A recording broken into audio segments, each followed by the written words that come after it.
In the frozen mountains of the Korean peninsula, in the winter of 1950, two worlds collided in an intense and unexpected manner. On one side, the most powerful military machine of the Western world, equipped with cutting-edge technology, absolute air support, and the unwavering confidence of a nation that had emerged victorious from World War II. On the other side, an army that many underestimated, commanded by generals who had forged their experience through decades of civil war and combat against foreign invaders. This is the untold story of the Korean conflict, seen through the eyes of those who commanded the Chinese forces, and their surprising impressions of the American soldiers they faced on the battlefield. If you're enjoying this content, don't forget to subscribe to the channel and leave a comment with the time you're watching this documentary. When the first American units landed in Korea in June 1950, few imagined that conflict would transform into one of the most complex and challenging wars of the 20th century. General Douglas MacArthur, Supreme Commander of the United Nations forces, predicted a quick victory. His troops had executed the brilliant Incheon landing, reversing the initial course of the war and pushing North Korean forces back beyond the 38th parallel. Confidence was so high that many American soldiers believed they would be home for Christmas.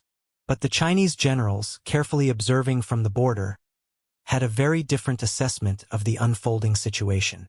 General Peng Dehuai, Supreme Commander of the Chinese People's Volunteers, was an experienced veteran who had fought alongside Mao Zedong during the Long March and throughout the Chinese Civil War.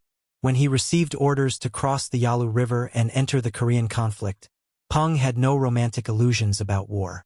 He knew exactly the type of adversary he would face. In his diaries and communications with Beijing, Peng recorded something that surprised even Chinese leaders: a profound respect for the technical capability and firepower of American forces. He wrote that American soldiers possessed such an overwhelming material advantage that each Chinese unit would need numerical superiority of at least 5-1 just to balance combat.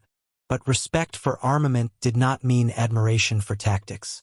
Peng and his subordinate commanders quickly identified what they considered to be fundamental vulnerabilities in how the Americans waged war. Chinese generals noted that American forces depended excessively on their roads and supply lines. While Chinese soldiers could march through mountainous terrain with minimal equipment, carrying rice and ammunition sufficient for several days of combat, American units seemed paralyzed without their long columns of trucks, tanks, and supply vehicles. This observation was not merely academic. It would become the basis of the entire Chinese military strategy in Korea. General Song Sherluin, who commanded the 9th Army Group during the crucial campaign at the Chosin Reservoir, developed a particularly interesting perspective on American combatants. In reports sent to Central Command, Song observed that American soldiers fought with remarkable courage when they could utilize their superior firepower and when they maintained communication with their support units. They were, in his words, formidable warriors when conditions favored their combat style.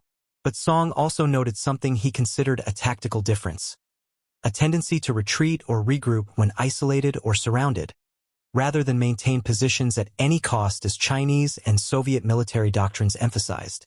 This was not a criticism of the individual courage of American soldiers. Chinese generals, in their private accounts, frequently expressed admiration for the tenacity of certain American units in desperate situations. What they questioned was the underlying military philosophy that valued the preservation of forces and equipment over maintaining positions at any cost. For commanders trained in the Chinese revolutionary tradition, where sacrifice for the cause was considered the highest military value, this American approach seemed at once practical and strangely limited. The Korean winter of 1950 was one of the most rigorous ever recorded, with temperatures dropping to 40 degrees Celsius below zero. It was in this unforgiving environment that Chinese generals had the opportunity to observe how American soldiers responded to extreme adversity. General Peng was impressed with American logistical efforts to provide winter clothing, hot rations, and even some basic comforts for their troops. In contrast, Chinese soldiers frequently marched in light, standardized cotton uniforms, slept in the open without adequate tents, and survived on minimal rations. Peng observed in his memoirs that this difference revealed both the strength and weakness of the American army. The strength lay in the industrial and organizational capacity of a wealthy nation. The weakness, in his view, was dependence on this same elaborate infrastructure, which could be interrupted or overwhelmed. During the Battle of the Chosin Reservoir, perhaps the most famous confrontation between Chinese and American forces in the entire war, Chinese generals expected to encircle and completely defeat the 1st Marine Division and elements of the 7th Infantry Regiment. On paper, military mathematics favored the Chinese. They had overwhelming numerical superiority, knowledge of the terrain, and the element of surprise. General Song Shirluen was confident he could replicate the encirclement tactics that had been so effective against the nationalist Chinese army during the Civil War. But something unexpected happened. The American Marines, although surrounded and fighting in extremely difficult conditions, did not panic or surrender. Instead, they organized a meticulously executed fighting withdrawal, battling through entire Chinese divisions to reach the Hungnam perimeter. After the Battle of Chosin, General Song wrote a detailed analysis that revealed his reassessment of American combatants. He admitted he had underestimated the discipline and cohesion of American elite units under extreme pressure.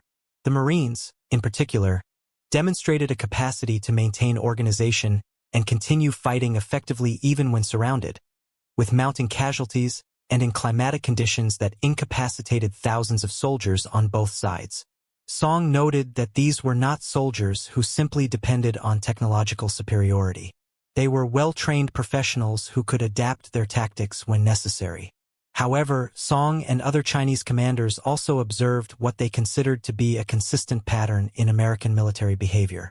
Whenever possible, American forces preferred to withdraw to strong defensive positions, consolidate their lines, and then use superior firepower to wear down the enemy, rather than accept hand-to-hand combat or prolonged fights in isolated positions. This approach, although militarily sensible from many perspectives, meant that Americans rarely achieved the decisive and complete victories that Chinese generals considered essential for winning wars. General Deng Hua, deputy commander of the Chinese People's Volunteers, developed an interesting theory about American military mentality based on his battlefield observations.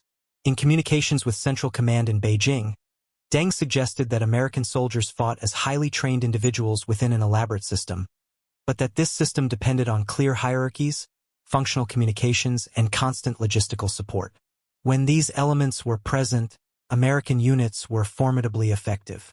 But when communications were cut, supplies interrupted, or the chain of command broken, American forces seemed to lose cohesion more quickly than other military forces Deng had faced.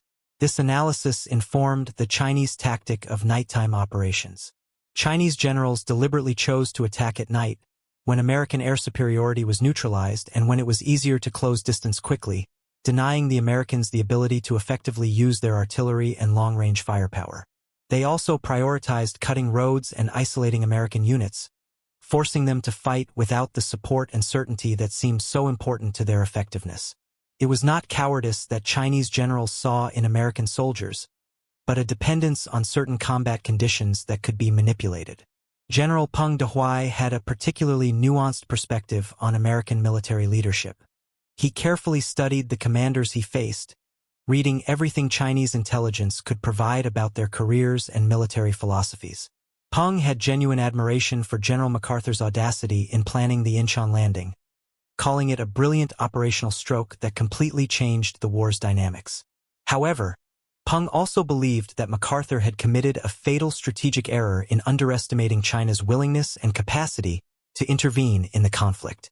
This combination of tactical brilliance and strategic arrogance, in Peng's words, characterized much of American military command. When MacArthur was replaced by General Matthew Ridgway in April 1951, Chinese commanders noted a distinct change in the American approach. Ridgway was, in many respects, a different type of general. He emphasized massive firepower, carefully prepared defenses, and methodical advances instead of bold maneuvers. General Peng observed that under Ridgway, the American army became more difficult to face tactically, but also less unpredictable. The war settled into a pattern of attritional combat along a relatively stable front line, exactly the type of war that favored American material advantages. Chinese generals were particularly impressed with the American capacity to learn and adapt. After initial defeats in the winter of 1950, American forces implemented significant changes in their tactics. They improved their nighttime security, established stronger defensive positions, increased artillery use, and began coordinating better with South Korean forces. General Hong Shueji, responsible for logistics of the Chinese People's Volunteers, noted in his reports that Americans demonstrated a remarkable capacity to identify problems and solve them systematically. While the Chinese army depended on individual initiative and revolutionary ideology to overcome challenges, Americans seemed to have a more institutional approach to solving military problems. This difference extended to how each side treated their casualties. Chinese generals observed that Americans made extraordinary efforts to evacuate their wounded and recover their dead. Medical helicopters, combat rescue teams, and elaborate field hospitals were all part of the American medical support system. For Chinese commanders accustomed to accepting high casualty rates as inevitable in war, this investment of resources in saving individual lives seemed at once admirable and inefficient. General Peng commented that Americans seemed to value each individual life in a way that reflected their culture, but that also imposed limitations on their willingness to accept the human cost of decisive victories. The racial question within American forces did not go unnoticed by Chinese observers. Generals noted that Black American units often fought with particular distinction, but also that tensions and segregation existed within the American army. From the Chinese perspective, formed in the ideology of revolutionary solidarity that transcended ethnic and regional differences, this internal division seemed to be a fundamental contradiction. How, Chinese commanders wondered, could a nation fighting in the name of freedom and democracy maintain discrimination within its own armed forces? This perception became part of Chinese propaganda, but also reflected genuine curiosity about the contradictions Chinese generals perceived in American society. General Yang Daji, who commanded Chinese forces during several major offensives in 1951, developed what he called an understanding of the individual American soldier versus the American military system. In his memoirs written decades later, Yang reflected that the American soldiers he faced were often brave young men who fought because they were called to do so, not because they believed deeply in the cause for which they fought. This lack of ideological fervor, Yang argued, meant that American soldiers fought professionally and effectively, but rarely with the type of self-sacrificing zeal that characterized Chinese revolutionary soldiers. It was an observation that revealed both the presumptions of Chinese commanders and some truths about the different motivations that led men to combat. However, Yang also admitted that this ideological analysis had practical limitations. In the heat of battle, when bullets flew and artillery fell, political beliefs mattered less than training, discipline, and leadership. And in these aspects, Yang recognized that many American units were formidable.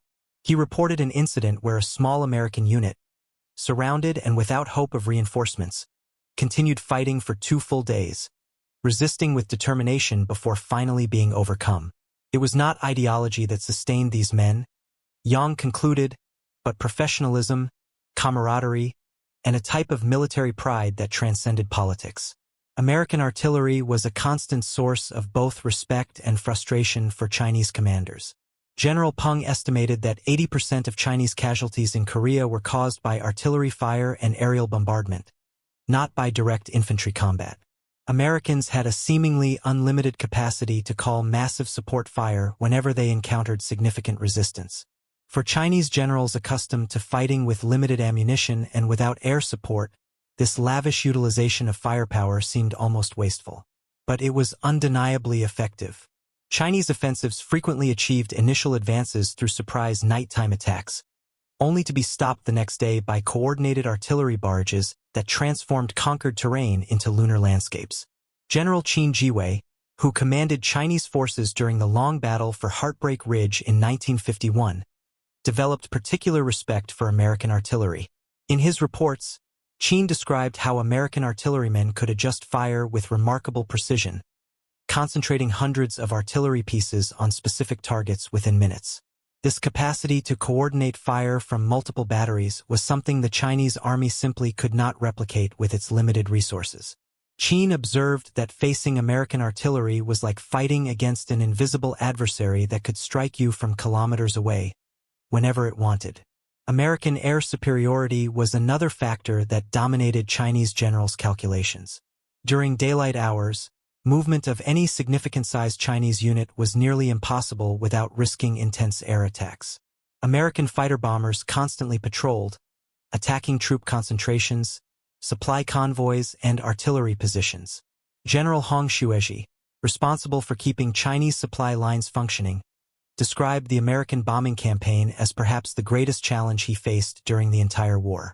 Trucks had to move only at night, hidden during the day in tunnels and camouflaged under vegetation. Supplies had to be carried manually by thousands of porters when roads were destroyed. However, Chinese generals also noted limitations in the application of American air power. Despite total air dominance, American air forces never managed to completely interdict Chinese supply lines.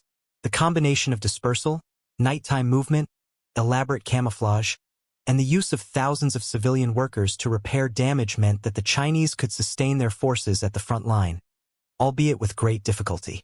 General Peng observed that Americans seemed to believe air power alone could win wars, but the Korean experience demonstrated that determined ground troops, while camouflaged and willing to accept casualties, could continue operating even under constant aerial bombardment.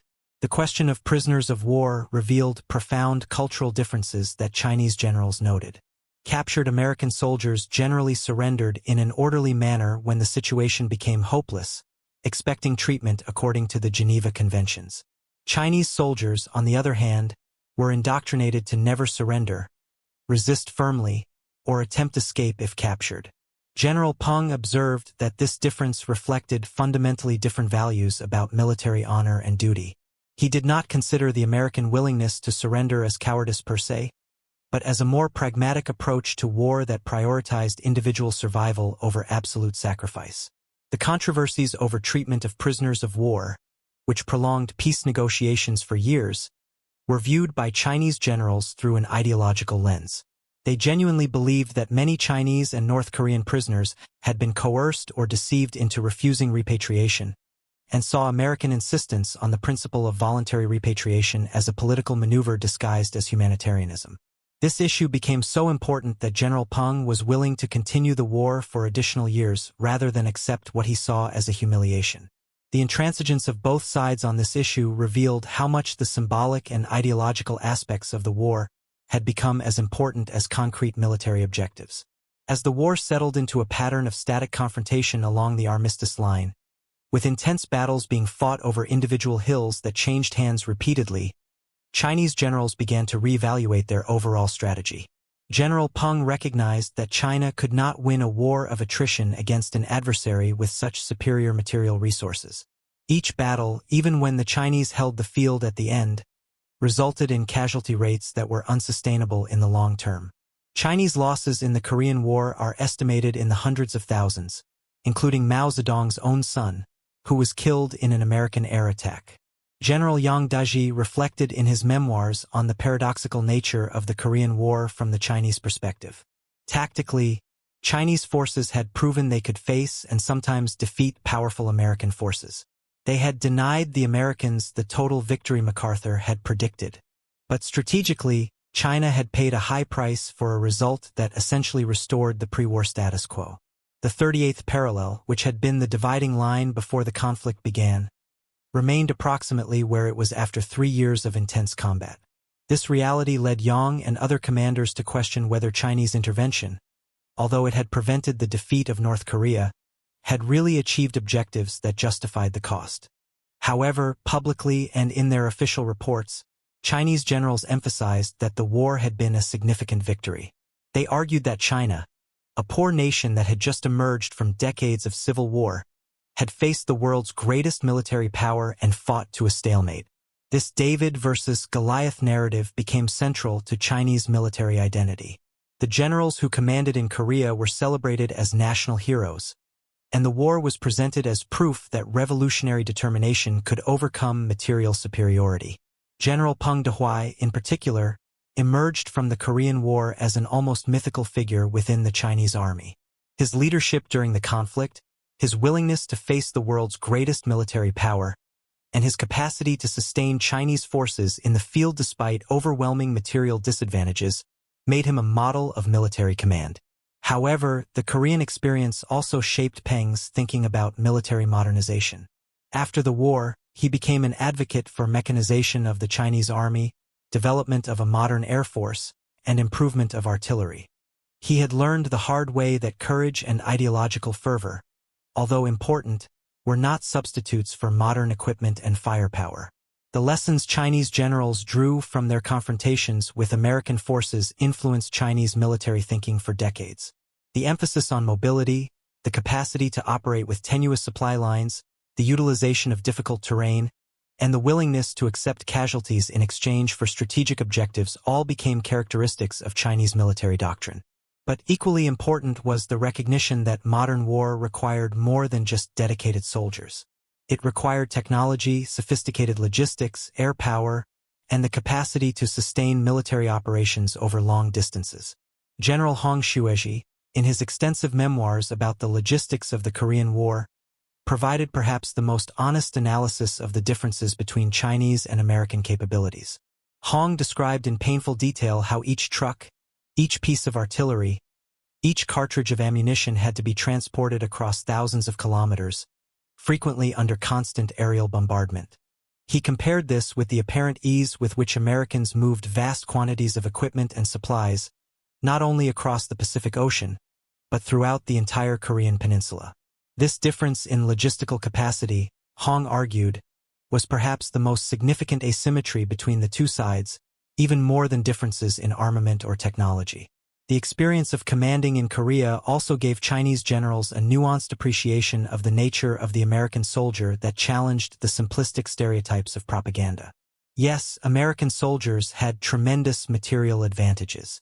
Yes, they depended heavily on technological and logistical support.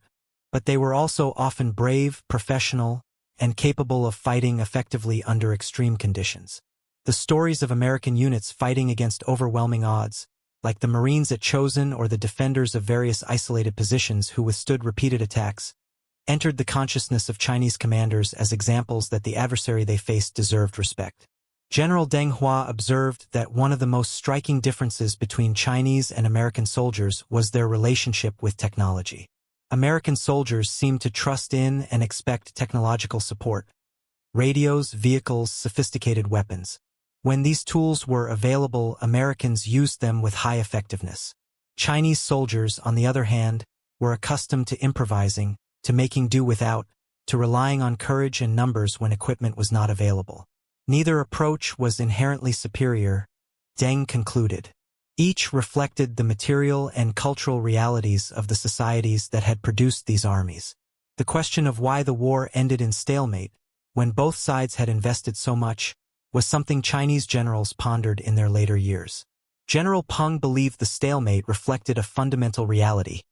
Neither China nor the United States was willing to pay the price of total victory.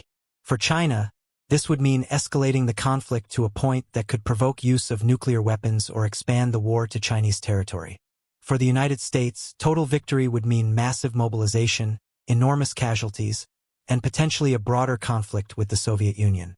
Neither side was willing to run these risks for objectives in Korea that, although important, were not existential. This mutual understanding of limitations eventually led to the Armistice of 1953, which left both sides claiming victory while privately acknowledging they had reached a stalemate. For Chinese generals, the armistice represented a success. They had prevented the defeat of North Korea and demonstrated that China was a military power that had to be taken seriously. But it also represented a failure. They had not reunified the peninsula under communism and had paid a high price in Chinese lives.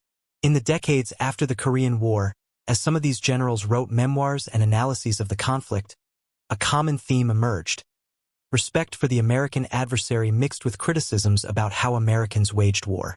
Chinese generals admired American military organization, their technology, their logistics, and the professional discipline of many of their units. But they also believed that Americans fought with certain self-imposed limitations, a reluctance to accept casualties, and a dependence on material superiority that could be exploited by an adversary willing to accept greater sacrifices.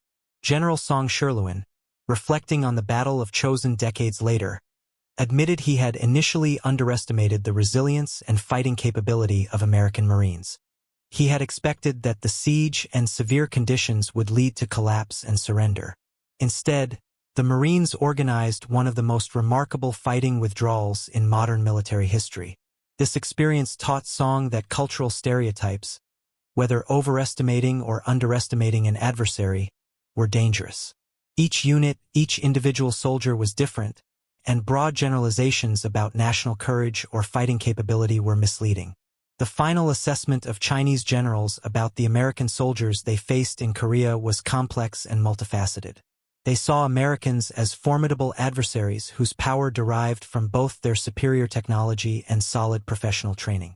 But they also saw limitations, a dependence on certain combat conditions, a philosophical reluctance to accept the type of sacrifices that Chinese revolutionary doctrine considered normal.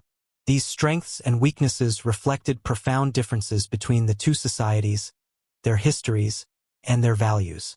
What makes these assessments particularly fascinating is that they come from men who had every incentive to demonize or minimize their adversaries, but who instead frequently showed genuine respect for American capabilities. This respect did not mean admiration for the American political system or agreement with American war objectives, but it recognized that American soldiers, like their Chinese counterparts, were professionals doing their job under extremely difficult circumstances. The Korean War remains a poorly understood conflict in many parts of the world, overshadowed by World War II before it and Vietnam after. But for the Chinese generals who commanded it, and for the Chinese military institution that emerged from it, Korea was formative. It was where modern China announced its arrival as a military power capable of challenging even the United States. It was where a generation of Chinese commanders learned lessons about modern warfare that shaped Chinese strategic thinking for decades. The legacy of these confrontations between Chinese and American soldiers in the frozen mountains of Korea continues to resonate today. The two powers that collided in that war now face each other through new types of rivalry: economic, technological, geopolitical. But the lessons learned by those Chinese generals about American capabilities, about the strengths and limitations of American military power, remain relevant. They learned that America was a formidable adversary that should not be underestimated, but also that it was not invincible. In the words of General Peng Dehuai, written years after the war, facing the Americans in Korea taught China that military strength came not only from equipment or technology, but from the combination of national will, effective organization, competent leadership, and the willingness to make sacrifices for strategic objectives. Americans had advantages in many of these areas, but not in all.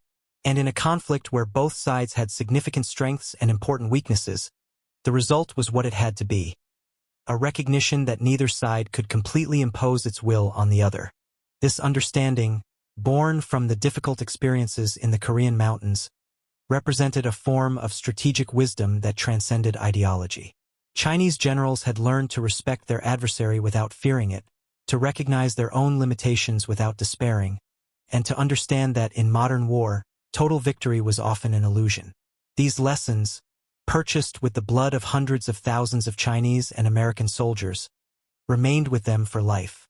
As we reflect on these perspectives of Chinese generals, we are reminded that military history is not just about battles and strategies, but about how different cultures understand conflict, courage, and sacrifice. Chinese assessments of American soldiers reveal as much about China as about America. They show two nations, each confident in its own superiority, each fighting according to its own traditions and values, each learning difficult lessons about the limitations of military power. The Korean War ended more than 70 years ago, but the questions it raised about power, will, and the nature of modern war remain relevant. The Chinese generals who faced the Americans in that conflict are no longer alive, but their analyses, preserved in memoirs, military reports, and historical records, offer a fascinating window into how an adversary viewed those who fought under the American flag. It was a vision shaped by ideology, yes, but also by professional respect and the recognition that they had faced soldiers who deserved to be taken seriously. In the end, perhaps the most important lesson Chinese generals drew from their confrontations with American forces in Korea was that wars between major powers rarely end the way either side expects. Both sides entered the conflict with certain expectations and confidence in victory. Both sides emerged having paid a much higher price than they anticipated, for results neither side had predicted. This is the nature of war between capable adversaries. It is unpredictable, costly, and rarely decisive in the way planners expect. These reflections on what Chinese generals really thought about American volunteers in Korea remind us that even amid the most intense conflict, there is room for professional respect between warriors. The men who commanded on both sides, whether Chinese or American, shared certain experiences that transcended nationality. The weight of responsibility for human lives, the challenge of making decisions under extreme pressure, and the knowledge that their choices would have profound consequences. This shared understanding, born from the common experience of command in combat, created a connection between adversaries that ideology and politics could never completely erase. The story of Chinese generals in the Korean War and their assessments of the American adversary is ultimately a story about human complexity amid war. It is easy to reduce conflicts to simple narratives of good versus evil, competence versus incompetence, courage versus cowardice. But reality, as these generals' accounts demonstrate, is always more nuanced. The Americans they faced were simultaneously impressively powerful and curiously limited, technologically superior but tactically predictable, individually brave but systemically dependent on their material advantages. And so, in these frozen mountains of Korea, where two worldviews collided in intense confrontations, where hundreds of thousands died in a war that neither side really won, Chinese generals developed an understanding of their American adversary that was rich in contradictions and complexities. It was an understanding born not from stereotypes or propaganda, but from the lived experience of facing these forces in battle, of studying their tactics, of respecting their capabilities while exploiting their weaknesses. This understanding, preserved in the historical records and memoirs of these commanders, remains today as a testament that even in the most ideologically charged conflicts, there is room for sober assessment and professional respect. The Chinese generals who fought in Korea did not love their American adversaries, but they learned to understand them, and in that understanding lie valuable lessons for any age that faces the possibility of conflict between major powers. May we learn from these lessons not to better prepare for war, but to better understand how to avoid it. For if there is one message that emerges clearly from the accounts of these Chinese generals, it is that war between capable powers is always more costly, more difficult, and less decisive than either side expects. And in the 21st century, when the consequences of such conflict would be immeasurably greater than they were even in Korea, this is a lesson worth remembering. May the Lord God always guide us toward peace and mutual understanding among nations.